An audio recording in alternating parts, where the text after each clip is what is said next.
Dear Esther. In passato lo avevo già portato sul canale, fu credo il quinto o sesto gioco e proprio per questo motivo, perché era all'esordio del canale, i video facevano assolutamente pena, per qualità grafica, per la mia voce e anche per cosa dicevo. Ed ecco perché sono qui a rimediare. Il problema è che si tratta di un gioco così inusuale e davvero complicato da portare in let's play. Ho riflettuto parecchio se commentare a voce o non farlo e alla fine ho deciso che non parlerò in questo video. Parlerò nel secondo, che farò appositamente per analizzare Dear Esther. Ho già registrato questo primo video dove ci sarà la partita, fra virgolette, sto facendo adesso l'introduzione e devo dire che si tratta di un video imperfetto, ma ho deciso di accettarlo così. Vi spiego un po' meglio. Nel gioco c'è la voce narrante del protagonista e ci sono delle musiche spettacolari. Volevo trovare delle combinazioni buone fra me che guardo il paesaggio mentre la musica raggiunge i suoi momenti più particolari, diciamo, e non credo di esserci riuscito. Poi c'è un'altra questione. In questo gioco si sentono varie frasi del narratore e queste frasi cambiano ogni volta che si gioca una nuova partita. Ovviamente non all'infinito perché c'è un numero finito, un numero limitato di possibili frasi, però ne possono capitare diverse, alcune secondo me sono più belle di altre e quindi le volte che sentivo, leggevo una frase che magari non mi piace tanto, pensavo accidenti quanto avrei voluto fosse capitata l'altra frase e allora che faccio? Ricomincio da capo, faccio un'altra partita così mi capitano delle frasi un po' migliori. A volte è capitato che camminando mi sono bloccato sui sassi, uccidendo totalmente l'atmosfera poetica che vedrete permea completamente quest'opera. Dopo aver finito il video mi sono ricordato che c'erano delle cose che non ho mostrato nel video, tipo aspetta, ma se giravo di lì non succedeva questa cosa, non c'era quella roba, e quindi anche qui mi sono domandato ma che faccio, ricomincio, lo rifaccio? E alla fine ho deciso di lasciare questo video per com'è, perché ho capito che se davvero avessi imboccato questa strada alla ricerca della perfezione, sicuramente avrei potuto pilotare un po' meglio queste cose, forse avrei dovuto rigiocarmelo perché sono passati credo 7, quasi 8 anni dall'ultima volta che l'ho giocato. Avrei sicuramente potuto rigiocarmelo, quindi ristudiare un pochettino, ricordarmi un pochettino certe posizioni, certe tempistiche delle musiche con i ritmi della camminata e quindi costruire artificialmente un po' di scene e situazioni. E comunque temo che vi sarei ossessionato troppo con questa cosa della perfezione per un'opera così particolare che diciamo si merita tutte queste attenzioni certosine. Figuratevi che a volte quando per un motivo o per un altro magari rispondo a un commento o una roba del genere di un video passato, a volte mi capita di rivedere delle clip e dico accidenti, quanto avrei potuto fare meglio questa cosa, avrei potuto dire quella cosa in quella situazione, mi sarei potuto comportare diversamente. A volte mi capitano questi rimpianti da artista, chiamiamoli così, anche con serie, con giochi molto più semplici, diciamo. Quindi con questo so che in ogni caso a me fra un anno, 2 anni, 5 anni, se anche io sto video l'avessi fatto in modo fra virgolette perfetto, so comunque che fra 5 anni, 10 anni, quello che è, riguardandolo avrei detto accidenti, però avrei potuto fare, avrei potuto... Quindi sti cavoli. Va bene che sto rifacendo questi video perché quelli fatti in passato erano proprio osceni, ma non devo ossessionarmi. Questa partita qui va bene. E in fondo queste sbavature rendono la partita più simile a quella che è la prima esperienza quando uno gioca Dear Esther per la prima volta. E non vi preoccupate se alcune cose non ci sono in questo video perché mi sono dimenticato di mostrarle, perché tanto le cose davvero importanti le mostrerò comunque nel video di approfondimento. Altra cosa da dire, Dear Esther per certi versi non è esattamente un videogioco, per questo prima ho detto partita fra virgolette. secondo me va considerata come se fosse la visualizzazione di una poesia. Quindi voglio essere molto chiaro, non c'è gameplay, ci sono parole, c'è musica, c'è trama, paesaggi e si cammina. Ma ragazzi, fidatevi, ne vale la pena. Ovviamente il narratore non è che parla tutto il tempo, ci saranno dei momenti di silenzio, ma non dovrebbe esserci pericolo di noia durante la camminata perché potete semplicemente approfittarne per riflettere su cosa ha detto precedentemente il narratore, oppure per godervi l'ambiente, le musiche, i suoni ambientali. Ragazzi, immergetevi nella situazione. L'ideale sarebbe giocarlo per conto vostro e se potete fatelo, ve lo consiglio. Se non potete va bene lo stesso perché io comunque devo fare video perché voglio assolutamente averlo sul canale e quindi va bene anche così. Giocatevelo o guardatelo da me, ma in modo sistemato ragazzi, non mentre accanto c'è il fratellino che strilla, la nonna che lava i piatti o che caspita ne so. State un'oretta interamente dedicati a Dear Esther e a meno che non siete aridi, a meno che non siete dei robot, vi garantisco che non ve ne pentirete. Dovrebbe piacere molto soprattutto a chi ha una vena poetica. La storia è sfumata, diciamo che è un po' confusa, bisogna prestare attenzione. E non voglio scoraggiarvi, ma è anche giusto che io ve lo dica, non tratta temi allegri, quindi iniziate e poi insomma ciascuno si regoli in base alla sua emotività, ecco. Ultimo paio di cose prima di iniziare. Siamo su PC e la traduzione italiana è amatoriale. L'ho applicata tramite una patch, se cercate su internet sicuramente la trovate. Per console invece non credo esista un'opzione del genere, mi spiace. E credo esistano due versioni di traduzione in italiano. Io ho scelto quella più facilmente comprensibile. Ha comunque uno stile poetico ed è giustissimo, deve avercelo, ma è un italiano più alla portata di tutti. Non so chi è l'autore di questa patch. In ogni caso faccio i miei ringraziamenti così all'ignoto verso l'etere, perché il lavoro che è stato fatto è davvero notevole, complimenti. Ultima cosa, nel gioco ci sono delle scritte e queste restano in inglese perché sono proprio scritte su pareti e in alcuni punti io ho messo la telecamera per farvi leggere le scritte, anche se alcune sono un pochettino storte. Ma allo stesso tempo non volevo soffermarmi troppo, non volevo rallentare il flusso delle cose e vi consiglio di fare la stessa cosa. Non credo vi convenga stare lì, mettere pausa e perdere 10-20 secondi così a cercare di decifrare ma quella lettera è colata con la pittura, cosa vuol dire quella parola. Sono delle scritte che hanno un loro senso per il gioco, sì. E credo anche che almeno un paio ve le tradurrò quando monterò il video, però non vi preoccupate troppo, ecco, tradurrò e sicuramente capirete per conto vostro alcune parole e quindi sarete in grado autonomamente di provare a capirci qualcosa del senso di quelle parole, altrimenti non vi preoccupate perché noi ci risentiremo nel video di analisi, ma per ora direi che è tutto. Ladies and gentlemen, io vi lascio a Dear Esther.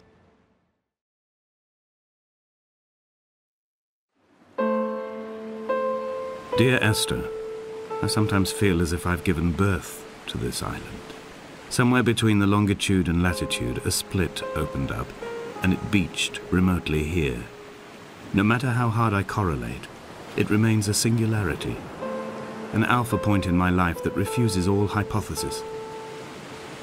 I return each time leaving fresh markers that I hope, in the full glare of my hopelessness, will have blossomed into fresh insight in the interim.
Donnelly reported the legend of the hermit, a holy man who sought solitude in its most pure form. Allegedly, he rode here from the mainland in a boat without a bottom, so all the creatures of the sea could rise at night to converse with him. How disappointed he must have been with their chatter. Perhaps now, when all that haunts the ocean is the rubbish dumped from the tankers, he'd find more peace. They say he threw his arms wide in a valley on the south side, and the cliff opened up to provide him shelter. They say he died of fever 116 years later. The shepherds left gifts for him at the mouth of the cave, but Donnelly records they never claimed to have seen him. I have visited the cave and I have left my gifts, but like them, I appear to be an unworthy subject of his solitude.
When you were born, your mother told me, a hush fell over the delivery room.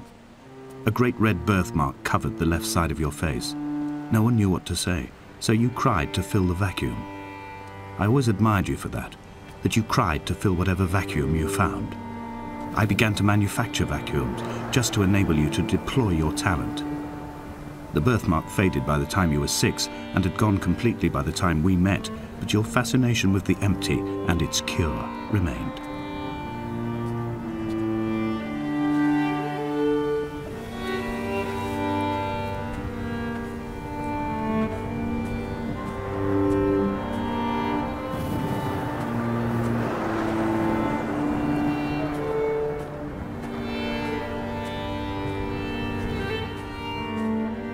The mount is clearly the focal point of this landscape.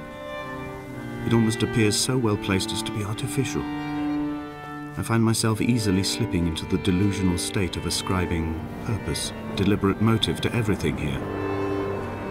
Was this island formed during the moment of impact? When we were torn loose from our moorings and the seatbelts cut motorway lanes into our chests and shoulders, did it first break surface then?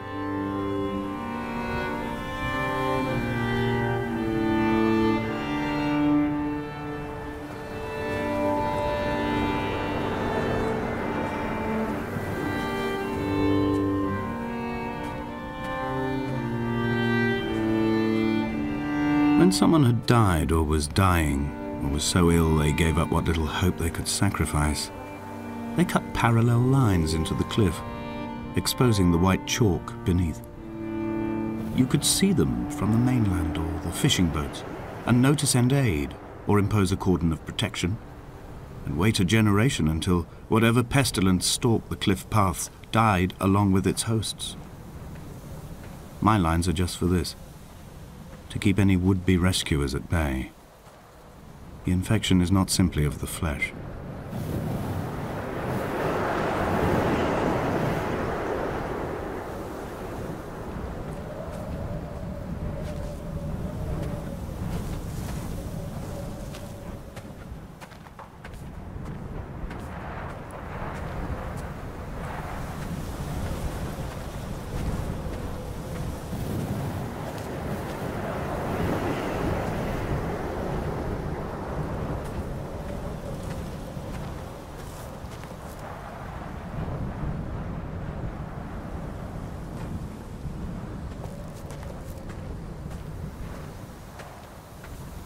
They were God-fearing people, those shepherds. There was no love in the relationship. Donnelly tells me that they had one Bible that was passed around in strict rotation. It was stolen by a visiting monk in 1776, 2 years before the island was abandoned altogether. In the interim, I wonder, did they assign chapter and verse to the stones and grasses, marking the geography with a superimposed significance that they could actually walk the Bible and inhabit its contradictions?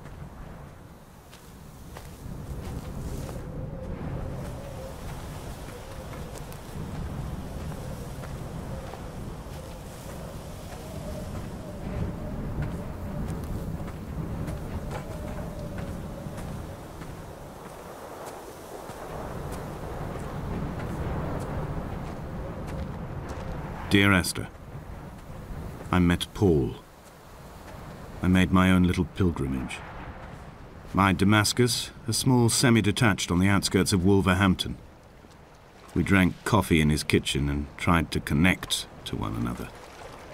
Although he knew I hadn't come in search of an apology, reason or retribution, he still spiraled in panic, thrown high and lucid by his own dented bonnet. Responsibility had made him old. Like us, he'd already passed beyond any conceivable boundary of life.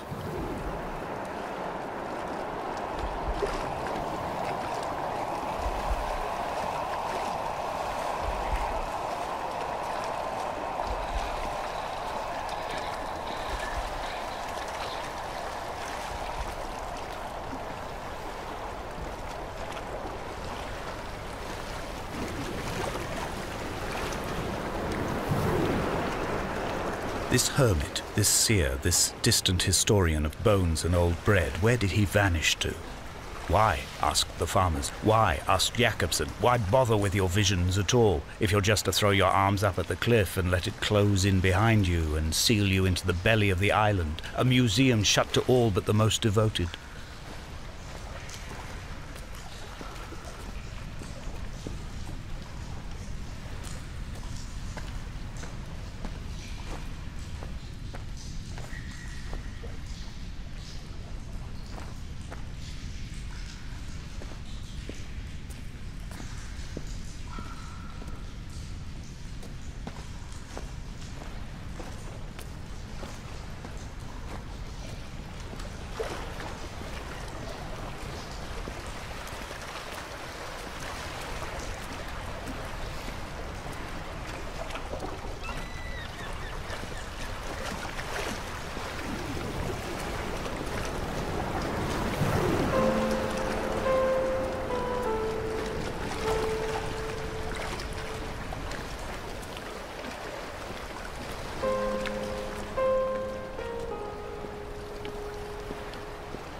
He still maintains he wasn't drunk, but tired.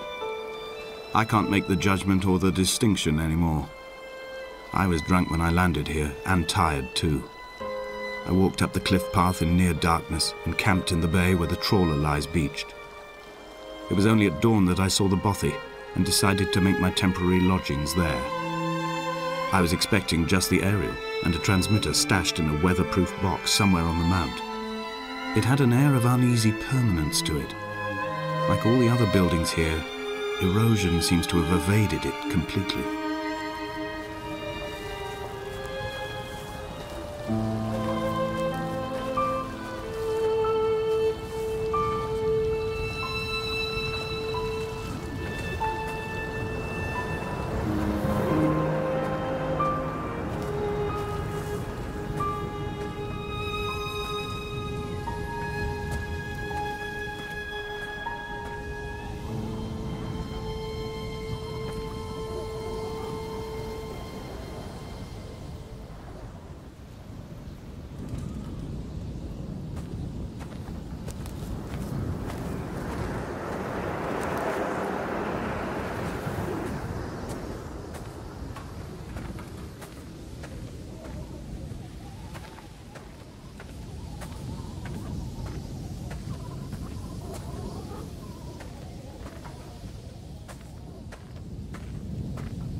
Dear Esther, I have now driven the stretch of the M5 between Exeter and Bristol over 21 times.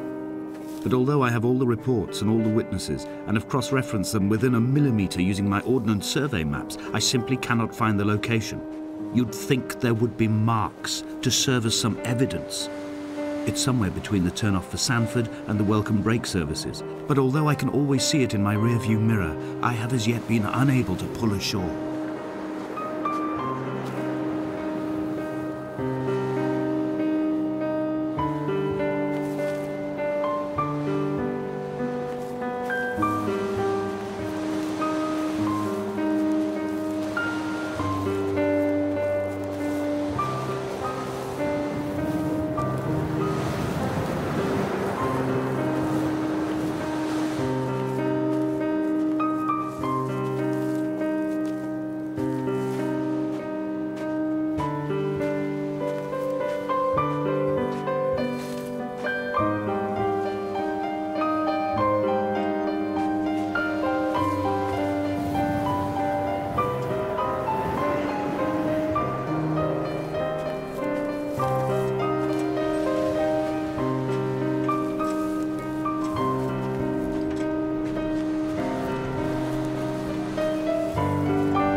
There must be a hole in the bottom of the boat.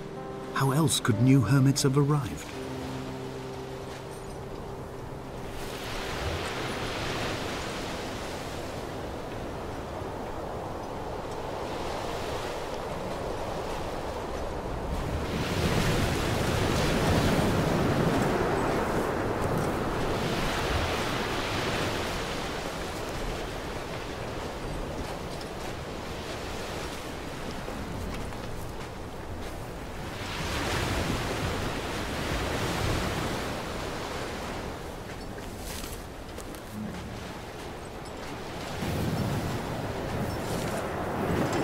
I had kidney stones and you visited me in the hospital.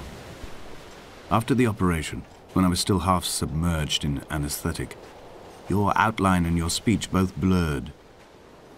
Now my stones have grown into an island and made their escape, and you have been rendered opaque by the car of a drunk.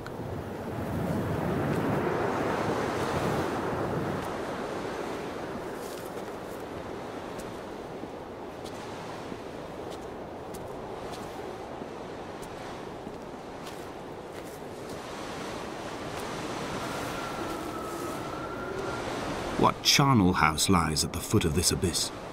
How many dead shepherds could fill this hole?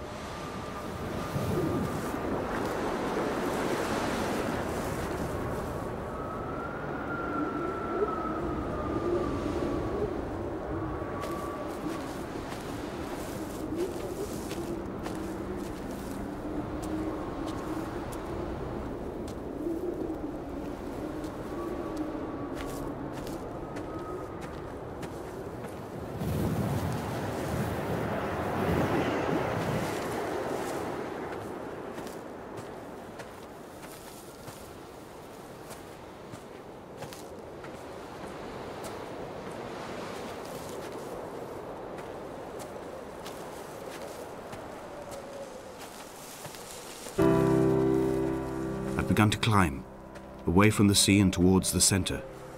It is a straight line to the summit, where the evening begins to coil around the aerial and squeeze the signals into early silence. The bothy squats against the mount to avoid the gaze of the aerial. I too will creep under the island like an animal and approach it from the northern shore.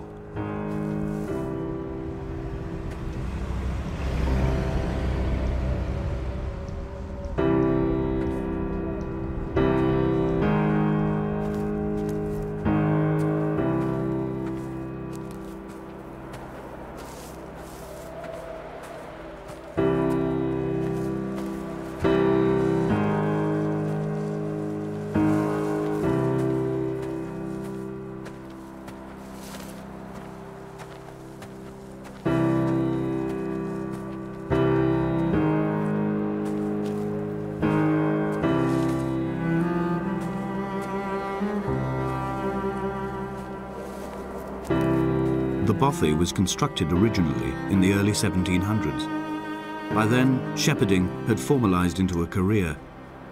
The first habitual shepherd was a man called Jakobsen, from a lineage of migratory Scandinavians. He was not considered a man of breeding by the mainlanders. He came here every summer whilst building the bothy, hoping eventually that becoming a man of property would secure him a wife and a lineage. Donnelly records that it did not work. He caught some disease from his malcontented goats and died 2 years after completing it. There was no one to carve white lines into the cliff for him either.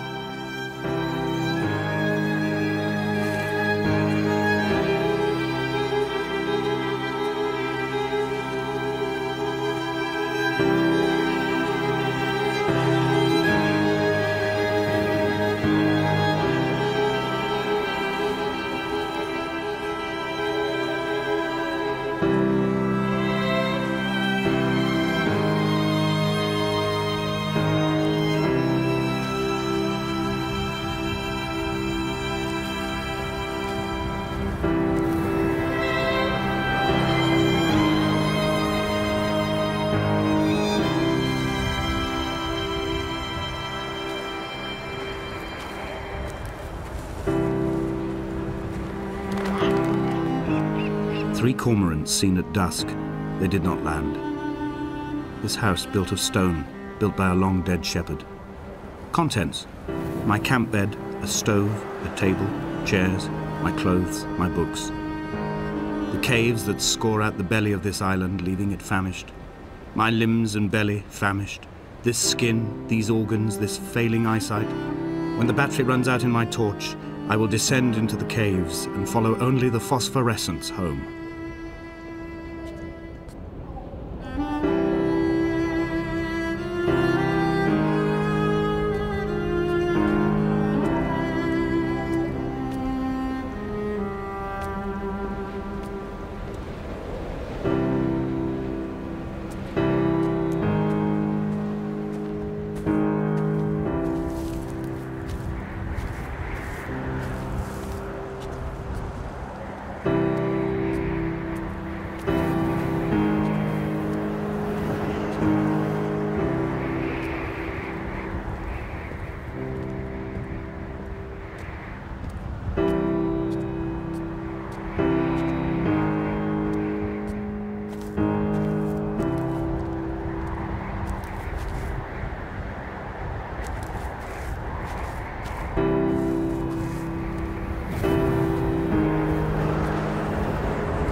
In a footnote, the editor comments that at this point, Donnelly was going insane as syphilis tore through his system like a drunk driver.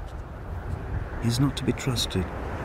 Many of his claims are unsubstantiated, and although he does paint a colourful picture, much of what he says may have been derived directly from his fever. But I've been here, and I know, as Donnelly did, that this place is always half imagined. Even the rocks and caves will shimmer and blur with the right eyes.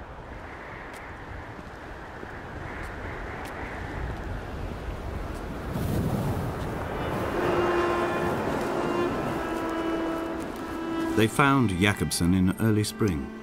The thaw had only just come. Even though he'd been dead nearly 7 months, His body had been frozen right down to the nerves and had not even begun to decompose. He'd struggled halfway down the cliff path, perhaps looking for some lost goat, or perhaps in a delirium, and expired, curled into a claw right under the winter moon. Even the animals shunned his corpse. The mainlanders thought to bring it home unlucky. Donnelly claims they dragged it to the caves to thaw out and rot, but he is proving an unreliable witness.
Climbing down to the caves, I slipped and fell and have injured my leg. I think the femur is broken. It is clearly infected. The skin has turned a bright, tight pink, and the pain is crashing in on waves, winter tides against my shoreline, drowning out the ache of my stones. I struggled back to the bothy to rest, but it has become clear that there is only one way this is likely to end. The medical supplies I looted from the trawler have suddenly found their purpose. They will keep me lucid for my final ascent.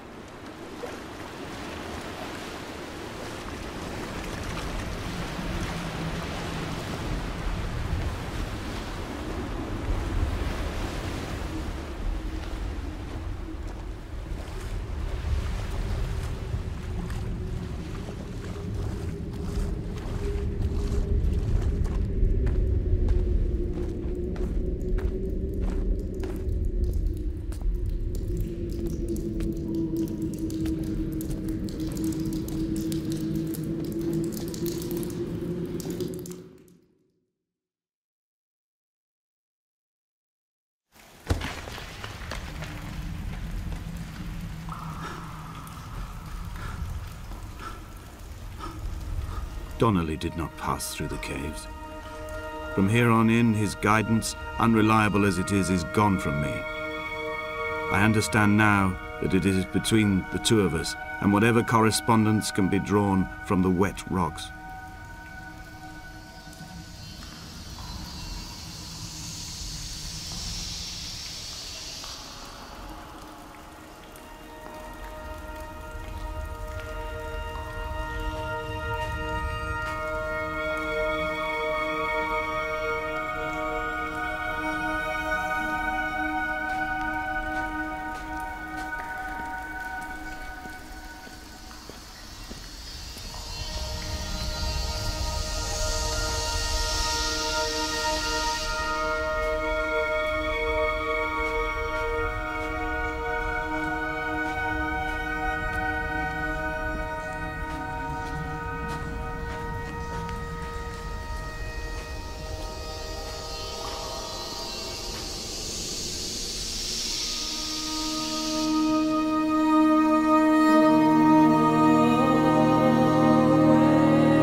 There is no other direction, no other exit from this motorway.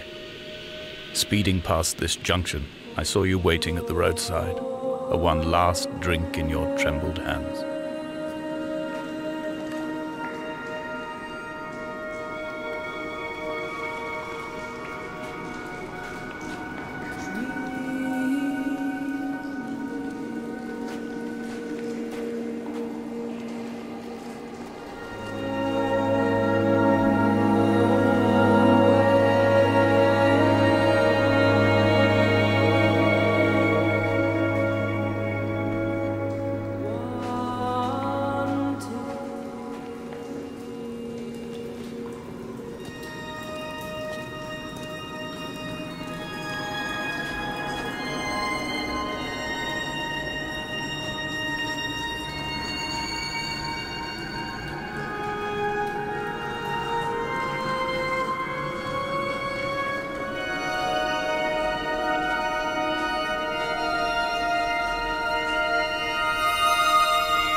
I am traveling through my own body, following the line of infection from the shattered femur towards the heart.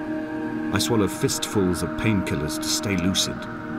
In my delirium, I see the twin lights of the moon and the Ariel shining to me through the rocks.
This is a drowned man's face, reflected in the moonlit waters. It can only be a dead shepherd who has come to drunk drive you home.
sat here and watched two jets carve parallel white lines into the sky.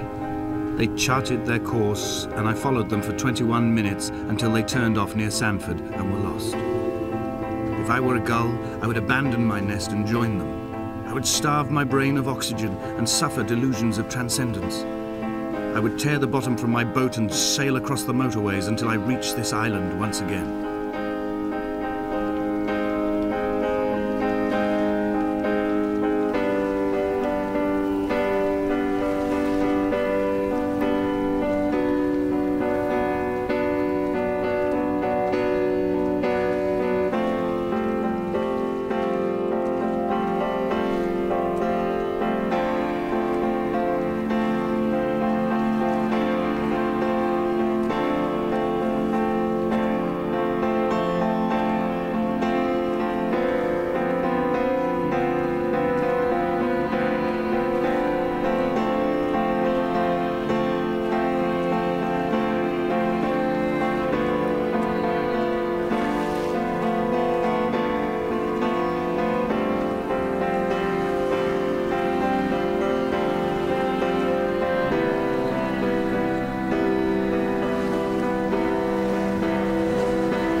returned home with a pocket full of stolen ash.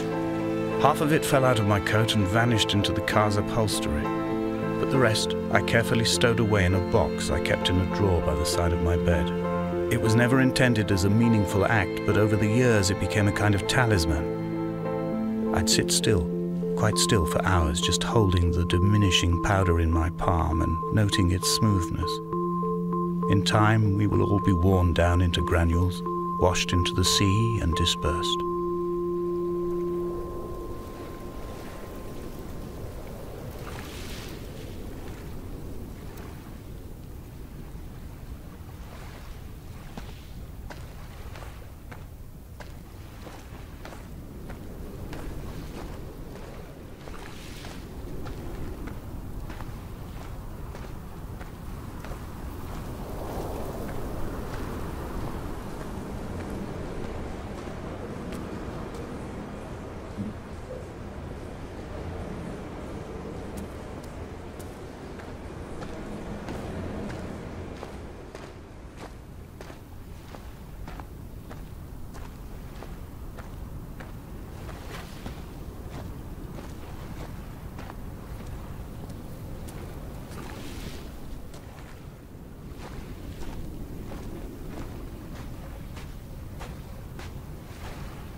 There were chemical diagrams on the posters on the walls on the waiting room. It seemed appropriate at the time.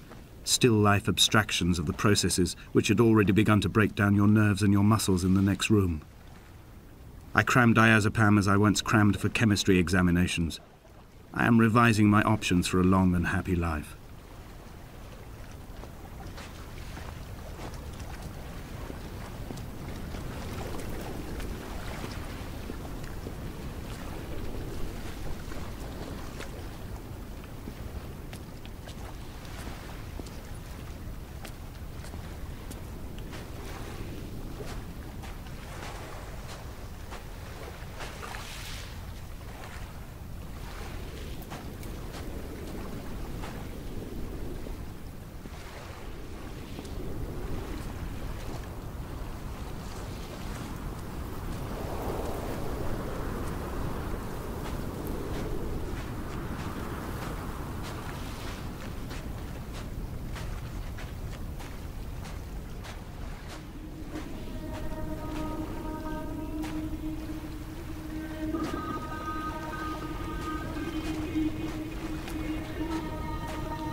From here, I can see my armada. I collected all the letters I'd ever meant to send to you, if I'd have ever made it to the mainland, but had instead collected at the bottom of my rucksack, and I spread them out along the lost beach.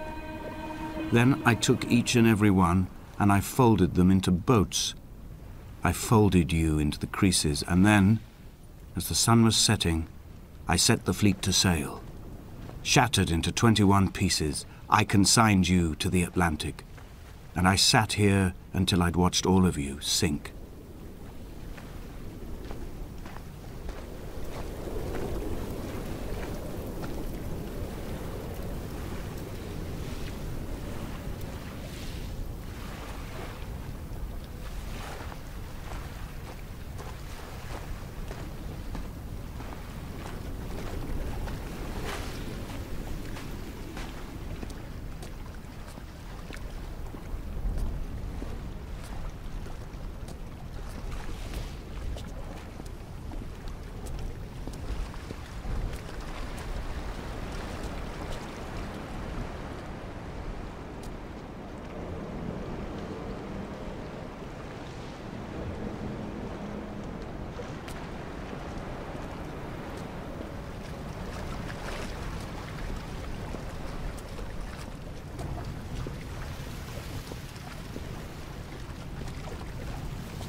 I will drag my leg behind me.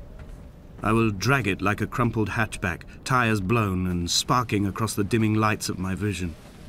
I'm running out of painkillers and am following the flicker of the moon home. When Paul keeled over dead on the road to Damascus, they restarted his heart with the jump leads from a crumpled hatchback. It took 21 attempts to convince it to wake up.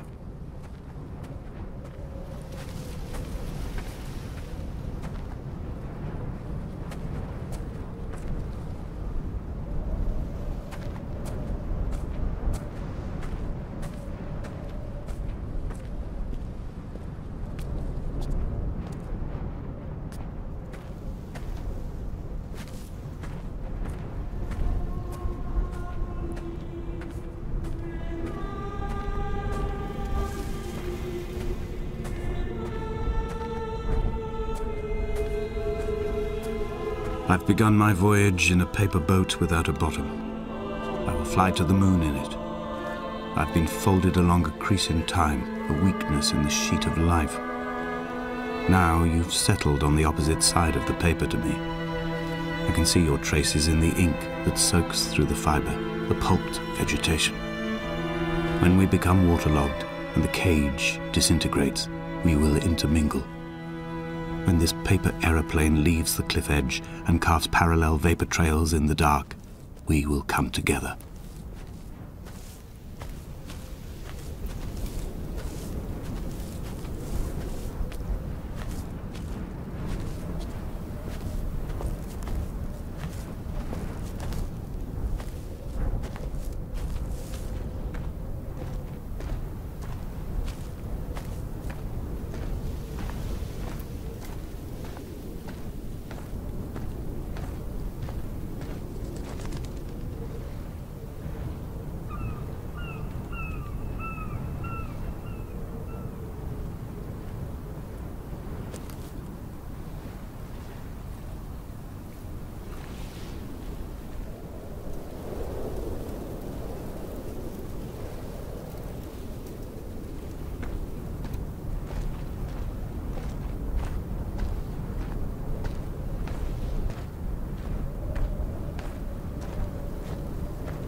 If only Donnelly had experienced this, he would have realized he was his own shoreline, as am I. Just as I am becoming this island, so he became his syphilis, retreating into the burning synapses, the stones, the infection.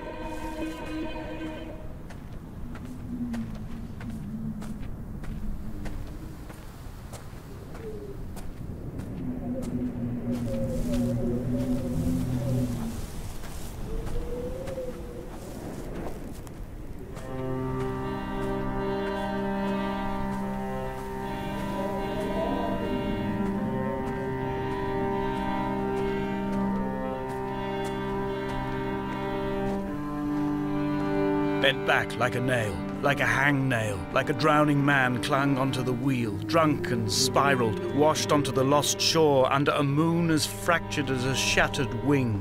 We cleave, we are flight and suspended, these wretched painkillers, this form inconstant. I will take flight, I will take flight.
Blind with panic, deaf with the roar of the cage traffic, heart stopped on the road to Damascus, Paul sat at the roadside hunched up like a gull, like a bloody gull. as useless and as doomed as a syphilitic cartographer, a dying goat herd, an infected leg, a kidney stone, blocking the traffic bound for Sanford and Exeter. He was not drunk, Esther. He was not drunk at all. All his roads and his tunnels and his paths led inevitably to this moment of impact. This is not a recorded natural condition. He should not be sat there with his chemicals and his circuit diagrams. He should not be sat there at all.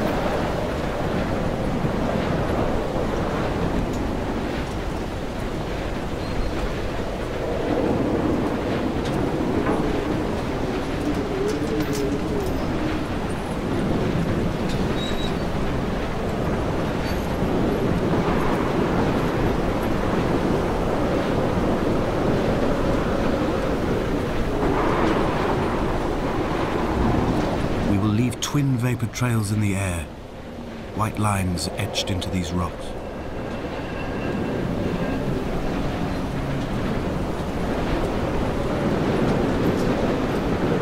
Dear Esther, I have burnt my belongings, my books, this death certificate. Mine will be written all across this island. Who was Jakobsen? Who remembers him? Donnelly has written of him, but who was Donnelly? Who remembers him? I have painted, carved, hewn, scored into this space all that I could draw from him. There will be another to these shores to remember me. I will rise from the ocean like an island without bottom, come together like a stone, become an aerial, a beacon, that they will not forget you. We've always been drawn here. One day the gulls will return and nest in our bones and our history. I will look to my left and see Esther Donnelly flying beside me. I will look to my right and see Paul Jakobsen flying beside me. They will leave white lines carved into the air to reach the mainland, where help will be sent.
Come back.